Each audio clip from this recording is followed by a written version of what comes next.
तो इस पढ़े कि वृंदावन में इस खेल के माध्यम से, एक असुर घुसा है। और असुर सोच रहा था कि बस अब मैं इस कृष्ण का काल बनूंगा। और भगवान तो भूत भविष्य वर्तमान सब जानते हैं। भूत मतलब, भूत नहीं, भूत मतलब पास्ट, प्रेजेंट एंड फ्यूचर। तो ही नोज एवरीथिंग। इसीलिए वो समझ गए कि ये तो धूर्त है। आगे बढ़ते हैं। ज्वलंबासुर ने बोला कि मैं बलराम को अपनी पीठ पर चढ़ाऊंगा।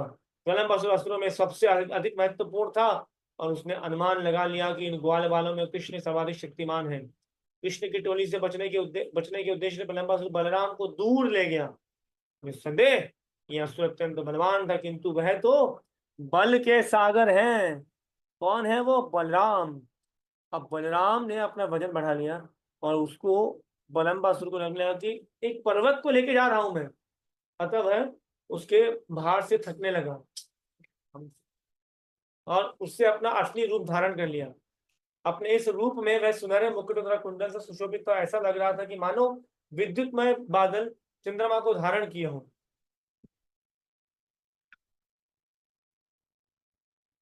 बलराम ने देखा कि असुर का शरीर बादल की सीमा तक फैला है।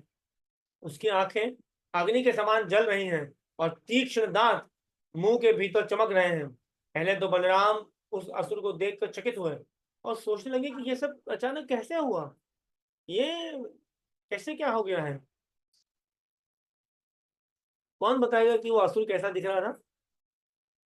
आगे भी हमने पढ़ा। हाँ, मतलब आप खुद ले रहे थे ढंग से। रिया माता जी। हाँ, हरे कृष्णा प्रभु जी, दंडवत प्रणाम। इस काले बादल की तरह जिसमें बिजली हो। थोड़ा जोर से बोलेंगे माता जी? हरे कृष्णा। जी। आ रही है आवाज? हाँ, आ रही है माता जी। हाँ प्रभु जी, काले बादल की तरह जिसमें विद्युत हो, लाइटनिंग हो। और अ, और जिस बारिश वर्षा से भरा हुआ। ओके, नीतू माता जी। प्रभु जी, बलराम जी ने देखा कि उस असुर का शरीर बादल की तरह खड़ा हुआ था, और और हाँ, और उसके जो दांत है वो बहुत ज्यादा चमक रहे थे। तीक्ष्ण है। तीक्ष्ण, तीक्ष्ण मतलब पैने हैं। और आंखें कैसी हैं प्रज्ञा माता जी? आंखें कैसी हैं?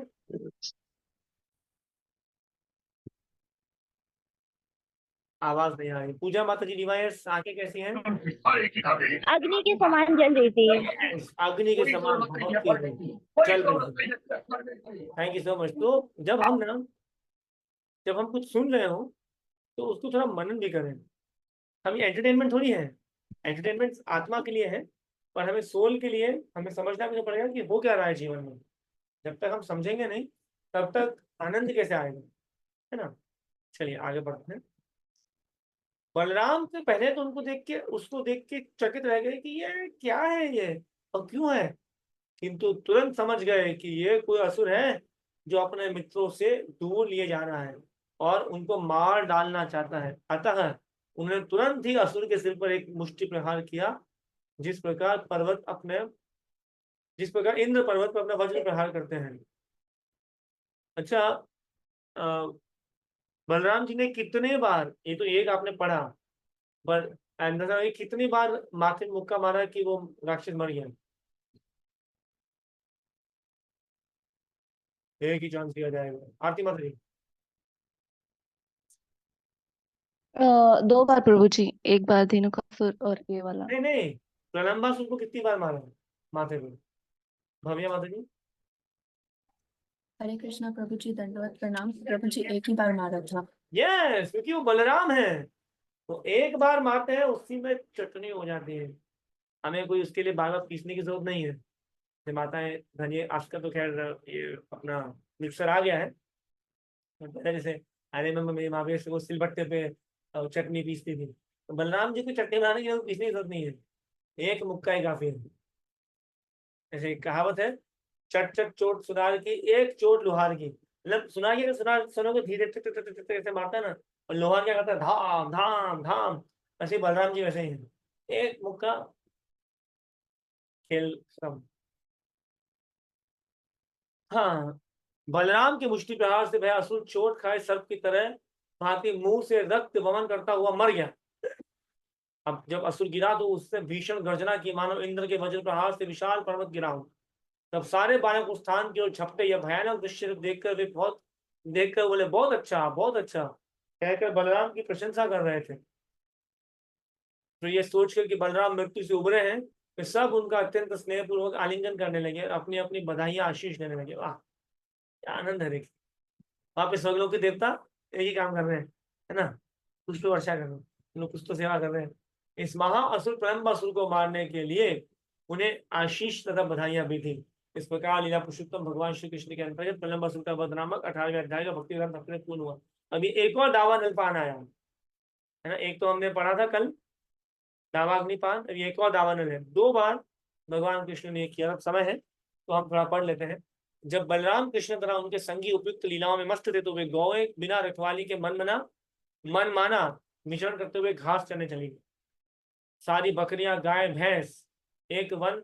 इसका मतलब यह है कि भगवान कृष्ण, जब प्रभुपाद लिखते हैं, गैया और कुछ बकरी कुछ भैंस भी भगवान के पास थी, पर गैया बहुत थी। फिर इसी काटवी वन में घुस गई। यह वन हरी घास से पूर्ण था, अतः वे सभी आकृष्ट हो गई। किंतु जब वे वहां पहुंची तो उन्होंने देखा कि यहाँ दावा अग्नि लगी हुई है, क्योंकि यहाँ पे कौन था? अग्नि दैत्य। अब वे सब प्रकार चित्कार करने लगी। इधर जब कृष्ण, बलराम तथा संगियों ने अपने पशुओं को नहीं देखा तो सब चिंतित हुए।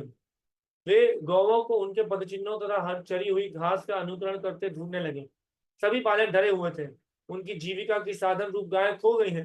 हाय हाय हाय हाय, गाय को खोजने के लिए थक गए और प्यासे हो गए, किंतु शीघ्र ही उन्हें अपनी गायों की चित्कार सुनाई दी। अम्मा!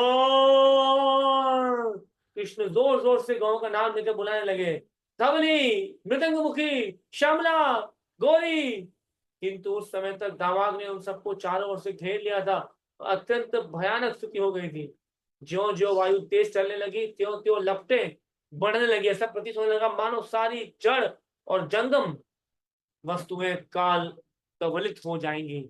सारी गौएं तथा बालक अत्यंत भयभीत हो उठे और वे बलराम को उसी तरह देखने लगे जिस प्रकार मरणासन व्यक्ति भगवान के चित्र की ओर देखता है।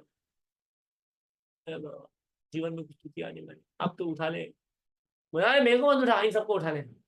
मरने लगे तो वैसे ही बोलता, हम, हे कृष्ण, हे बलराम, आप बहुत बलवान हैं। हम इस दहकती अग्नि के तप से जल रहे हैं। हम आपके चरण कमलों में हमें आपके चरण कमलों में शरण दें। मतलब इस तरह से नहीं बोलता, नहीं बोलते कि यार कुछ करो एंड हमको सब राहत दो। हम जानते हैं कि आप संकट में हमारी रक्षा कर सकते हैं। प्रिय कृष्ण, आप हमारे घनिष्ठ मित्र हैं। ये अच्छा नहीं है कि हम इस तरह कष्ट उठाएं। हम सभी आप पर पूर्ण तरह आश्रित हैं। आप समस्त धर्मों के ज्ञाता हैं। हम आपसे अतिरिक्त किसी अन्य को नहीं जानते। भगवान कृष्ण ने अपने मित्रों की वाणी सुनी और स्नेहमयी दृष्टि डाली। उन्होंने आंखों से अपने मित्र को बता दिया कि डरने का कोई कारण नहीं है।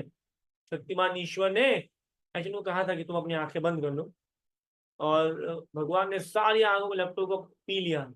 जैसे कोई, जब आपको बहुत प्यास लगी हो तो कैसे आप गर्दन से पानी पी लेते हैं, वैसे इस प्रकार सारी गाय तथा बालक बच गए। सारे बालक भय से प्राय मूर्छित थे, किंतु जब उन्हें होश आया, अपनी आंखें खोली तो अपने आप को कृष्ण तथा बलराम और गायों के बीच भांडिर वन के जंगल में पाया। वे आश्चर्यचकित थे कि है कि दहकती अग्नि से बाल बाल बच गए और सभी गाय सुरक्षित है। उन्हें मन ही मन से क्यों, जरूर कृष्ण कोई सामान्य बालक ना होकर देवता है, पर बताए नहीं। वो माने कि जरूर कृष्ण में कोई सुपर पावर्स है। जादू वादू वाले नहीं, जादू वादू और इन सबको तो भगवान से सब मिलता है।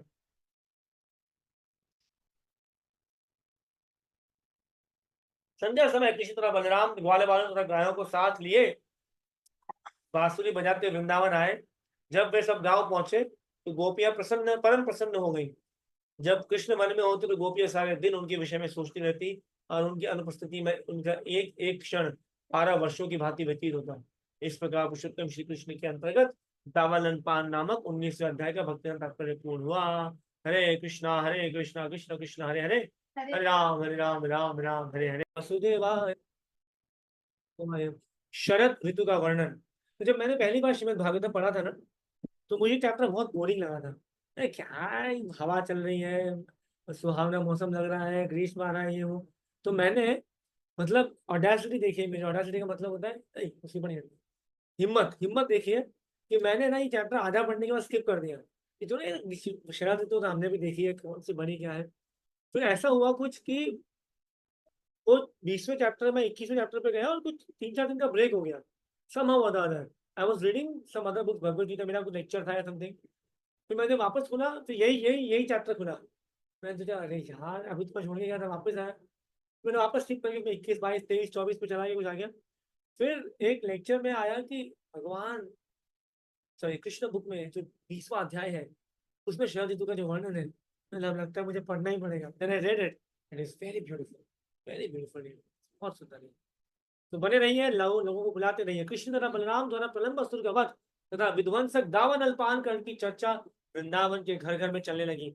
ग्वालों ने इस अद्भुत कार्यों का वर्णन अपनी पत्नियों तथा अन्य सबसे किया और वे सभी आश्चर्यचकित थे कि वे इस निष्कर्ष पर पहुंचे कि कृष्ण तथा बलराम देवता थे। हालांकि वो मानते नहीं थे और वे बालक बनकर वृंदावन में घूमने आए हैं कि इस तरह वर्षा ऋतु आ गई। भारतवर्ष में ग्रीष्म के बाद भीषण आतप गर्मी के बाद वर्षा ऋतु का आगमन अत्यंत सुहावना लगता है।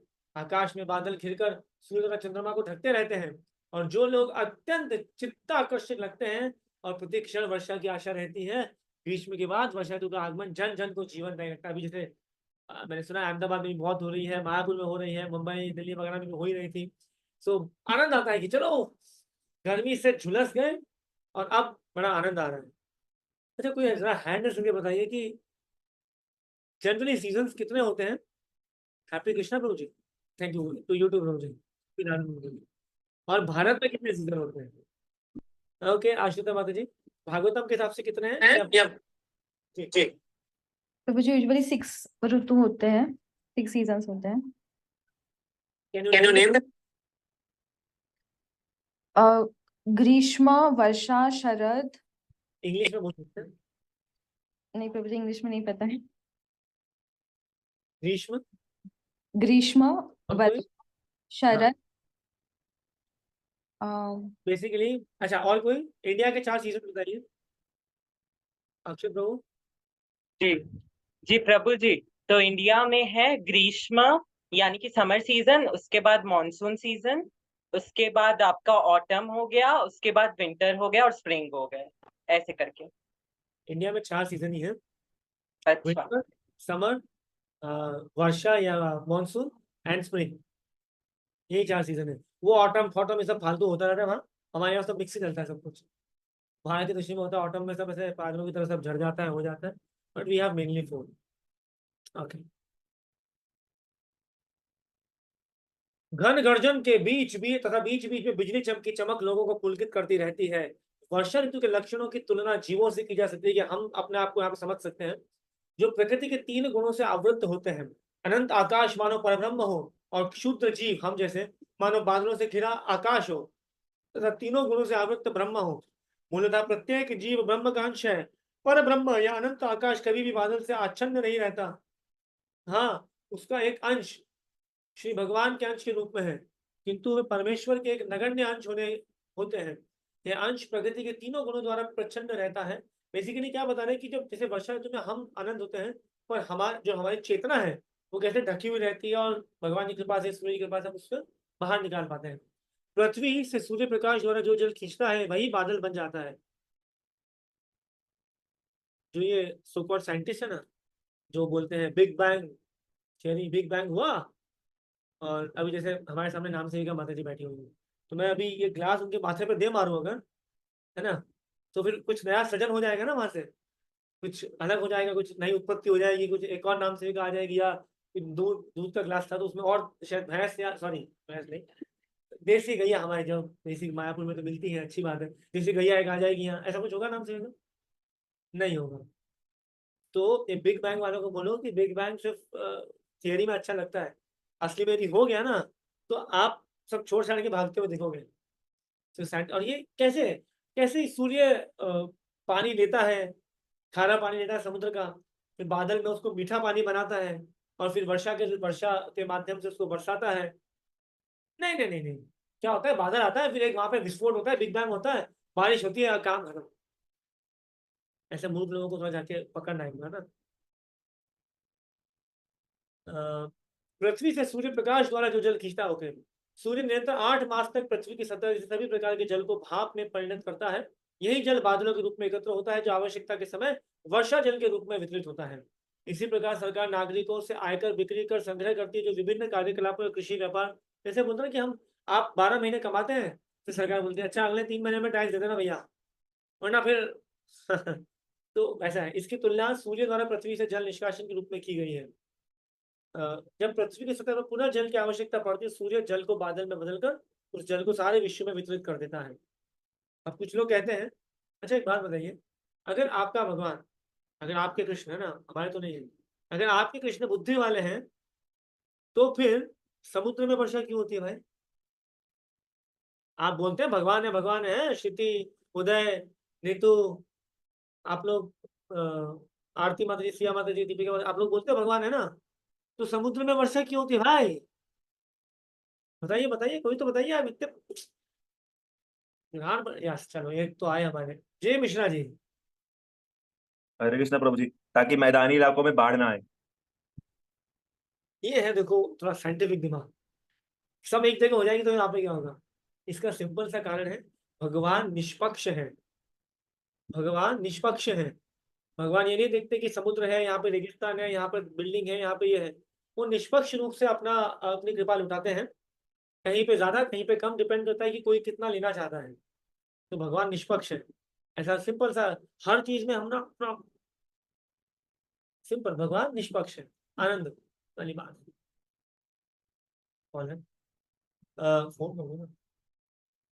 सो देन अच्छी सरकार के लिए अत्यंत आवश्यक है कि सरकार को मतलब कर चाहिए बेसिकली। वर्षा ऋतु में समूचे देश में तेज हवाएं चलती हैं, जो बादलों को एक स्थान से दूसरे स्थान तक लेकर जाकर जरूरतमंदों को जल का वितरण करती है। ग्रीष्म ऋतु के बाद जल की नितांत आवश्यकता होती है। वे बादल उस धनी व्यक्ति के समान है जो आवश्यकता पड़ने पर पूरा कोष उड़ा देता है। जैसे बादल पूरे पूरे खाली हो जाते हैं जब जरूरत पड़ती तो ना। जब भगवान रामचंद्र के पिता महाराज दशरथ अपने शत्रुओं से लड़ते थे तो कहा जाता था कि वे उस किसान की तरह उनके पास पहुंचते थे जो खेत में हो गए अनावश्यक पेड़ पौधों को समूल नष्ट कर देता था। अच्छा, आप में से कोई भी यहाँ पे माता जी प्रभु जी हैं जिनके खेत थे या खेत है अभी भी? नाम से कोई है ऐसा? और अभी भी खेती होती है वहाँ, ऐसा होती है खेती? ओके, आप ना अपने पूर्वजों को पूछिएगा, जब जब तक ये हरित ग्रीन रेवोल्यूशन नहीं आया था, तब भी वो अच्छी अच्छी खेती करते थे, है ना? अच्छी खेती मतलब गुड क्रॉप्स, ऐसा कुछ भी वाहियात ये ऐसा कुछ नहीं करते थे।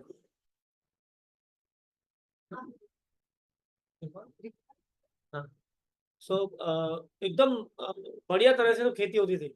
और हुआ क्या, जब लोगों ने, यू कैन आस्क योर, अगर आपके दादाजी हैं या और भी कोई सीनियर है, वो कभी कोई कीटनाशक, कोई फर्टिलाइजर यूज नहीं किए, पर उन्होंने जिस तरह से खेती की ना, उस तरह से क्या हुआ, खेत जो उपजाऊ होते थे, क्योंकि वर्षा ऋतु पे वो लोग निर्भर रहते थे। वर्षा में ही इतने पौष्टिक चीजें आया करती थी कि वो खेत को या मिट्टी को बहुत उपजाऊ बनाती थी, और वो क्रॉप्स बदल बदल के लगाते थे। जैसे गेहूं हुआ, गेहूं के बाद मक्का लगा दिया, मक्के के बाद बाजरा लगा दिया, बाजरे के बाद फिर और कुछ रख के वापस गेहूं लगा दिया। सो इससे क्या होता था कि मिट्टी की फर्टिलिटी बनी रहती थी। ऑल्दो ये कोई बॉटनी क्लास नहीं है, पर मेरे कहने का मतलब ये कि जितना हम नवीनीकरण की तरफ जाते हैं, मॉडर्नाइजेशन की तरफ जाते हैं, उतना ही हम अपनी लंका लगवाते हैं। Hands down please.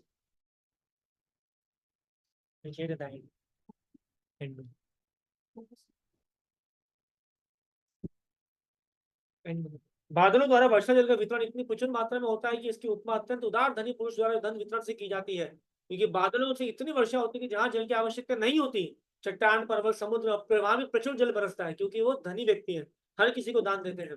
ये बादल उस दानी पुरुष जैसे हैं जो पात्र को पात्र का विचार किए बिना ही अपना कोष खाली कर देता है, खोल देता है, या मुक्त हस्त से दान देता है। ऐसा कोई मेरे को बताना, हम सब चलेंगे कृष्ण बंधु की तरफ से। वर्षा के पूर्व संपूर्ण धरातल विभिन्न प्रकार की शक्तियों से लगभग क्षीण हो जाता है। ये क्या होता है ना, गर्मी इतनी होती है कि इतनी गर्मी की वजह से सब कुछ झुलस जाता है, और त्राही त्राही त्राही होकर सब पानी का वेट करते हैं। और जैसे ही वर्षा होती है तब पूरा धरातल हरा भरा होकर अत्यंत स्वस्थ और बलिष्ठ प्रतीत होता है। यहाँ पर उस व्यक्ति से तुलना की गई जो अपनी भौतिक इच्छा की पूर्ति तपस्या करता है, वर्षा के बाद पृथ्वी का हरा भरा होना भी भौतिक इच्छाओं की पूर्ति के समान है। कभी कभी जब देश में अवांछित सरकार का शासन होता है तो लोग सरकार को वश में करने के लिए कठिन तपस्या करते हैं और शासन संभाल लेने पर वे मोटे मोटे वेतन लेकर समृद्ध बन जाते हैं। अच्छा, श्रीमद् भागवतम में एक ऐसा प्रसंग है जहाँ पे एक ऐसा राजा बन जाता है जो बहुत ही खराब होता है और एंड बाकी फिर वहां के ब्राह्मण लोग जो है वो उनको कुछ करते हैं। एनीवन, कौन है वो राजा?